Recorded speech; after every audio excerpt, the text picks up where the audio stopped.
Ribuan pengemudi ojek dan taksi daring di Surabaya, Jawa Timur berunjuk rasa menuntut penghapusan potongan 20% karena dinilai memberatkan pengemudi.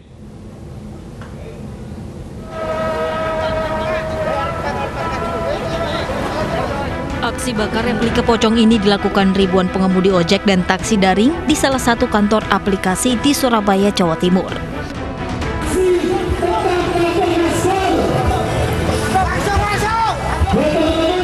Karena tidak ditanggapi pihak manajemen, para pengemudi ini merangsek ke dalam kantor. Namun tetap tidak ada satupun perwakilan yang menemui. Akhirnya mereka secara simbolis menyegel kantor.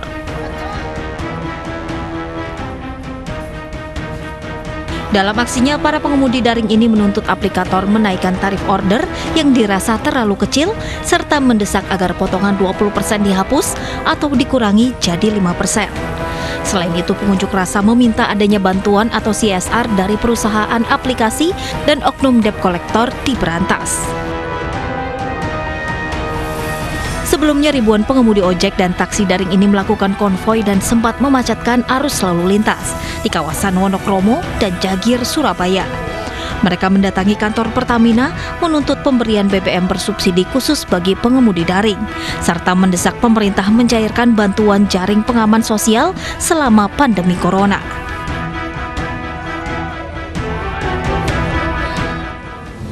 Seorang warga diringkus polisi di kawasan Kelapa Gading, Jakarta Utara karena melakukan aksi eksibisionisme di tempat umum. Dengan menaiki sepeda motor, pelaku berinisial MN mempertontonkan alat vitalnya kepada pengguna jalan yang melintas. Parahnya, pelaku melakukan aksi di depan anak-anak. Peristiwa tersebut terjadi pada Oktober tahun lalu, tetapi polisi baru berhasil meringkus pelaku yang telah menikah ini pada 26 Maret lalu. Motifnya hanya untuk kesenangan dan telah melakukan eksibisionisme sejak tahun 2018.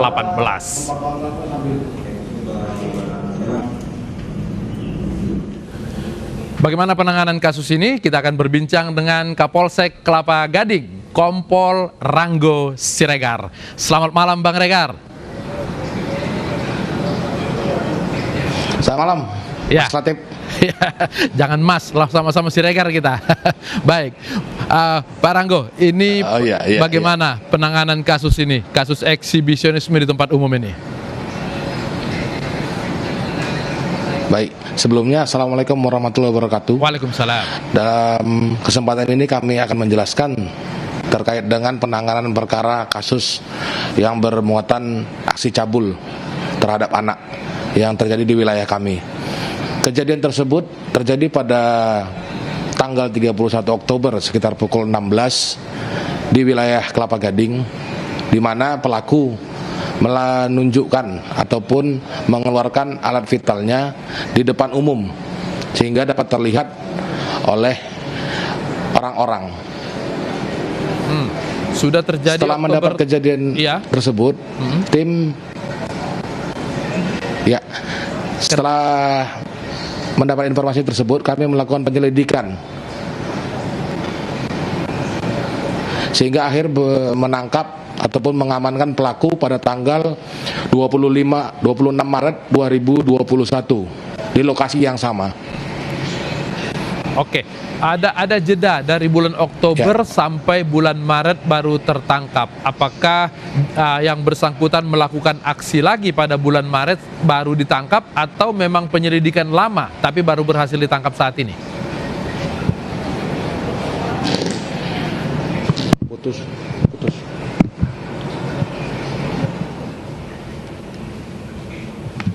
Ya, kita coba lagi menghubungi Pak Ranggo Siregar. Ini terkait dengan kasus eksibisionisme di tempat umum yang terjadi di kawasan Kelapa Gading, Jakarta Utara.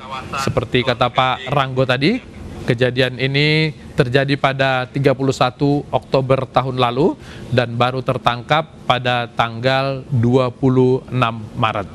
Ini berkat laporan dari warga dan kemudian pelaku tertangkap di tempat yang sama, ia melakukan aksi eksibisionis.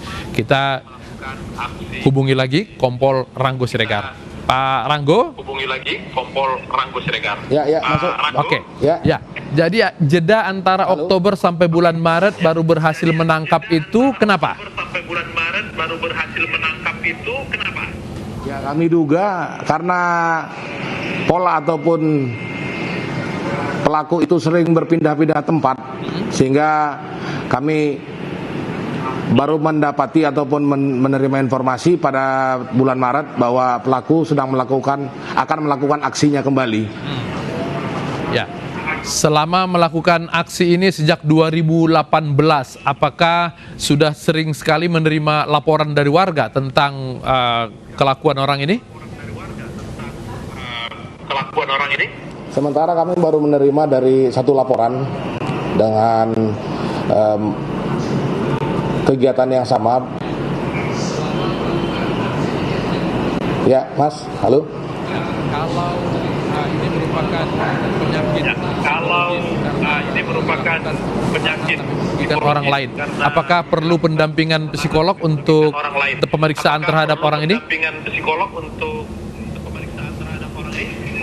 Kami sudah melakukan observasi terhadap kejiwaan dari pelaku dan telah dinyatakan tidak ada masalah atau gangguan kejiwaan terhadap pelaku, sehingga kami menjerat yang bersangkutan dengan Undang-Undang Perlindungan Anak pasal 76 junto pasal 81 ayat 1.